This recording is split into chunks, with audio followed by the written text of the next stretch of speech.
트러블은 멈췄는데 오돌토돌한 좁쌀이 안 들어간다고요? 아니면 짜도 다시 생기는 만성 상태라고요? 지금 그렇게 하고 계시니까 안 없어지는 겁니다. 자, 오늘은 좁쌀 없애는 방법에 대해서 좀 얘기를 해볼 텐데, 사실 제가 최근에 커뮤니티로 투표를 하나 올린 적이 있습니다. 정말 우리 구독자분들께서 도움이 되는 컨텐츠가 뭘까 하는 생각으로 요 게시물을 올렸는데, 다들 피부 고민에 대한 컨텐츠에 가장 많은 분들이 투표를 해주셨더라고요. 그래서 예시로 보여드렸던 좁쌀, 요거를 가장 먼저 가지고 와 봤습니다. 요즘 같은 계절에 좁쌀이 가장 많이 생기기도 하고 또 많은 분들이 고민이신 것 같아가지고 빠르게 가보시죠. 가장 첫 번째로 해주셔야 할 건 내 얼굴에 있는 좁쌀이 진짜 좁쌀 여드름이 맞는지를 먼저 체크해 주셔야 됩니다. 이게 무슨 말이냐면, 많은 분들이 좁쌀 여드름이 안 없어져요 라고 하는데, 그거는 좁쌀 여드름이 아닐 수도 있습니다. 제가 옛날부터 좁쌀 관리를 주기적으로 했는데 요 눈 밑에 있는 좁쌀이 유독 안 없어지더라고요. 그래서 피부과를 가보니까 그건 좁쌀이 아니고 사막이라고 하시더라고.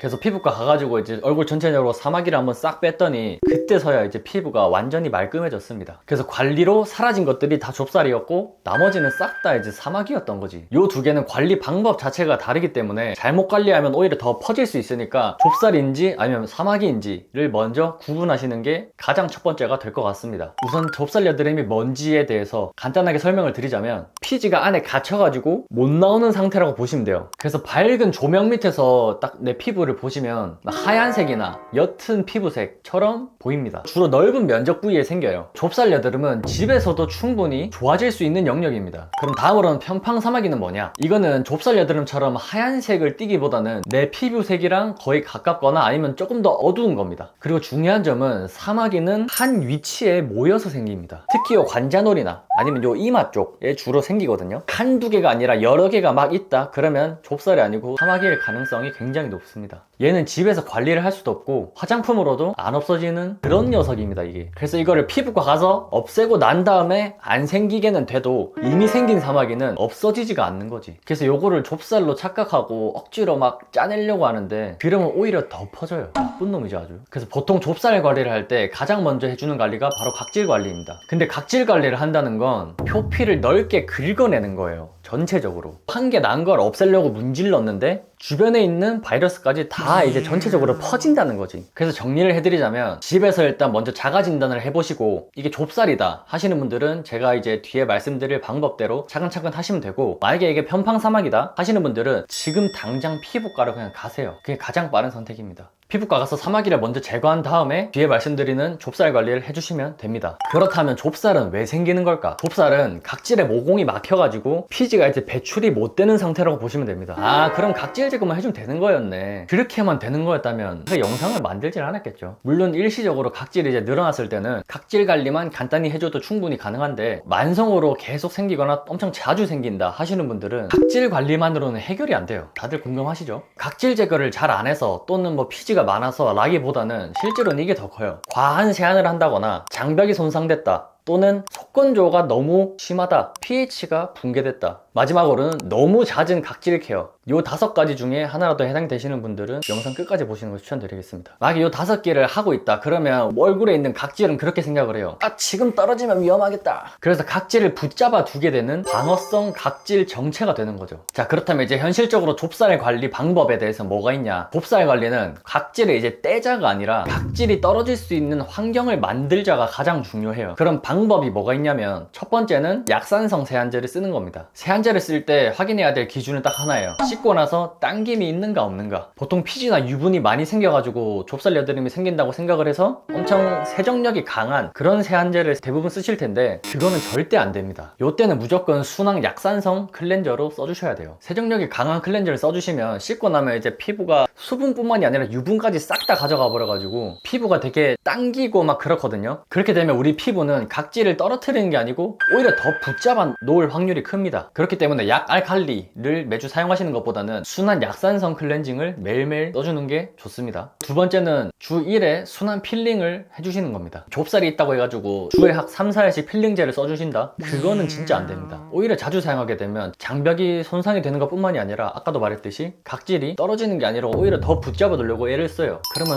안 되겠죠. 그렇기 때문에 주 1회 정도만 아주 순한 필링 제품으로 각질 제거를 해주시는 거 추천드리겠습니다. 각질 제거의 목적은 각질을 전부 없애는 게 아니라 떨어질 타이밍만 맞춰주는 겁니다. 그래서 스크럽이 들어가 있는 제품이거나 아하, 파하, 뭐 라하, 바하 뭐 이런 정도의 제품을 써주시는 게 가장 좋습니다. 그리고 세 번째로는 속건조를 없애주시는 겁니다. 이게 피부 속부터 건조하다고 느껴지지 않도록 속보습을 잘 채워주시는 거예요. 요 단계가 없으면 진짜 무조건 좁쌀이 생길 수밖에 없어요. 좁쌀이 반복되는 사람들의 특징이 피부에 개그림이 너무 많아가지고 크림을 안 바르시거나 또는 너무 가벼운 스킨케어만 하시는 분들이 많은데, 근데 이러면 피부는 이렇게 반응을 합니다. 속이 너무 건조하니까 각질을 오히려 더 두껍게 만들자, 이렇게 되면 다시 좁쌀 파티가 되는 거죠. 그리고 네 번째는 마무리 보습을 잘 챙겨 주셔야 하는 건데, 무겁게 발라줘라 이게 아니고 얇게 덮어준다는 느낌으로만 해줘도 충분합니다. 요 단계에서 망하시는 분들이 많아요. 내 피부에 맞는 보습제를 찾기가 되게 힘들거든. 일단은 유분이 많은 크림은 좁쌀이 되게 잘생기는 피부분들은 모공이 막혀가지고 오히려 더 잘생길 수가 있고, 그렇다고 또 아무것도 안 바르면 속부터 건조해지기 시작하거든요. 그래서 적절하게 내 피부가 받아들일 수 있도록 얇게 장벽 크림을 덧발라주는 게 필요합니다. 혹시나 자기랑 맞는 크림을 모르겠다 하시는 분들은 요 영상을 참고해 보시면 좋겠습니다. 마지막으로는 일상 습관이 가장 중요한데, 이 단계가 쉬운데 정말 하기가 쉽지가 않아요. 이게 집에서든 밖에서든 제발 손으로 얼굴 만지지 마세요. 제가 예전에 이걸로 쇼츠도 하나 만든 적이 있긴 한데, 우리 손에는 세균이 진짜 어마무시하게 많거든요. 그래서 웬만하면은 일상생활에서 손으로 얼굴 만지지 맙시다. 앞에서 말씀드린 방법에 대한 제품 추천을 좀 해드리자면, 추천드릴 세안제는 올리브영 들어가가지고 살리실산 클렌저라고 검색을 해보시면 몇 가지 안 나오는데, 스트라이덱스 요 제품은 약알칼리이기도 하고 세정력이 생각보다 좀 많이 센 편이라 이건 패스하고, 요 코스RX랑 주미수 제품이 있는데 요 두 가지를 좀 추천드리겠습니다. 근데 요 코스RX는 생각보다 세정력이 좀 많이 세기도 하고, 데일리 클렌저라고 나오긴 하는데 데일리로 쓰기에는 좀 많이 세긴 하거든요. 주 2-3회 정도만 쓰시는 거 추천드리고, 건성 피부분들보다는 지성 피부분들에게 추천드리겠습니다. 그리고 요 주미소 클렌저는 자극도 많이 없고 순한데 뽀득거리는 느낌도 생각보다 많이 없어가지고 각질 제거도 생각보다 되게 잘 되는 편이거든요. 그래서 좀 각질 제거를 매일 순하게 하고 싶으신 분들은 주미소 클렌저 추천드리겠습니다. 요거는 뭐 모든 피부 타입 분들이 데일리로 쓰시기 가장 좋으실 거예요. 그리고 다음으로는 필링 제품을 좀 추천을 해드리자면, 대부분 분들에게는 요 독도 필링제 추천드리겠습니다. 셀룰로스 기반이라 이 겉에 들뜬 각질 정리만 딱 해주는 거거든요. 그리고 사용하고 나면 피부가 되게 매끈해지는 효과가 있습니다. 제가 여러 필링제를 많이 써봤지만 효과도 그렇고 가격 측면에서 요만한 필링제를 아직까지 제가 찾지를 못했어요. 그리고 PX에도 되게 많이 보이더라고요. 올리브영이나 쿠팡에서도 10,000원도 안 되는 가격에 구매할 수 있으니까, 요 가성비 각질 관리용으로는 요 독도 필링젤 제일 추천드리겠습니다. 근데 필링제는 좀 귀찮다 하시는 분들은 요 폴라 초이스의 스킨 퍼펙팅 라하 리퀴드 제품 요거 추천드리겠습니다. 요 제품은 필링젤처럼 막 이렇게 하시기 전에 따로 뭐 준비할 필요 없이 그냥 스킨케어 단계에서 요것만 해주시면 되는 거거든요. 그냥 탁탁 해주시면 됩니다. 그냥 쉽죠? 요게 살리실산 0.5%가 들어가 있어가지고 겉에 이제 각질을 벗기는 제품이라기보다는 피지 안쪽에 막혀있는 각질을 풀어주는 느낌이라 이마나 턱 요런 오돌토돌한 곳에 올라온 좁쌀 여드름에 가장 잘 맞을 것 같습니다. 두 제품을 같이 추천하는 이유가 요 두 가지가 역할이 완전히 다르기 때문이에요. 독도 필링 젤은 이제 물리적으로 밀려 나오면서 들뜬 각질이나 화장의 밀림 이런 원인들을 좀 정리를 해주고, 폴라 초이스 토너는 살리실산이 요 피지 안쪽으로 작용해가지고 각질과 피지 정체를 완화하고 좁쌀 재발을 줄이는 데 초점이 맞춰진 제품입니다. 그래서 이 둘 중에 하나만 쓰기보다는 웬만하면 두 가지 제품을 같이 쓰시는 거 추천드리겠습니다. 다음으로는 속건조 없애는 데는 수분 세럼을 잘 발라주셔야 되거든요. 속건조가 있는 상태에서는 아무리 각질 관리를 해봤자 피부 컨디션이 안정되기가 어렵기 때문에 요 단계는 사실상 뭐 선택이 아니고 그냥 필수, 무조건 해줘야 하는 단계라고 생각을 해주시면 돼요. 진짜 수분 세럼만 꾸준히 잘 발라줘도 피부 속당김이라든지 좁쌀 여드름이 많이 줄어드는 게 느껴지실 거거든요. 제 영상을 많이 보신 분들은 아시겠지만 제가 추천드리는 수분 세럼은 요 토리든의 다이브인 세럼이랑 웰라주의 리얼 히알루론닉 앰플 이 두 개를 가장 추천드리겠습니다. 그리고 마지막으로 보습 단계에서 추천드리고 싶은 제품은 장벽 크림입니다. 각질 케어까지 해줬다면 마지막으로는 이 단계가 가장 중요한데, 제가 수부지 피부거든요. 계절이나 날씨에 따라서 장벽 크림을 되게 주기적으로 바꿔주고 있어요. 저는 여름에는 주미소 디판테놀 바이온 베리어 장벽 크림, 제가 영상에서 항상 말씀드렸죠. 이게 가볍게 발리면서 피부 장벽을 되게 안정시켜줘가지고 여름철에는 진짜 이 제품이 부담없이 쓰기 가장 좋더라고. 다음으로 봄이랑 가을 계절에는 요 에스네이처의 아쿠아 스쿠알란 수분 크림. 에스네이처 제품은 스쿠알란 성분이 메인이라서 그런지 유분감이 막 그렇게 답답하지도 않고 저 같은 수부지 피부에 비교적 되게 편안했습니다. 마지막으로 지금 같은 계절에는 에스트라의 아토베리오 365 크림, 요거를 가장 추천드리겠습니다. 세라마이드가 탄탄하게 들어가 있어가지고 각질 케어 후에 발라주면 피부가 되게 보호받는 느낌이 들고, 꾸준히 쓰다 보면은 내 피부 컨디션이 많이 안정되는 게 몸소 느껴지실 거예요. 오늘은 좁쌀 여드름에 대해서 좀 얘기를 해봤는데, 제가 말씀드린 방법들 말고도 개인적으로 좀 효과를 봤다 하시는 방법이나 아니면 진짜 좋은 제품 있으신 분들은 댓글을 좀 공유해주세요. 우리 또 다 같이 피부 좋아지자고 하는 거 아니겠습니까? 영상 끝까지 봐주셔서 감사드리고, 구독과 좋아요 눌러달라는 말은 진짜 너무 많이 말해가지고 입 아프다. 그래도 눌러주세요.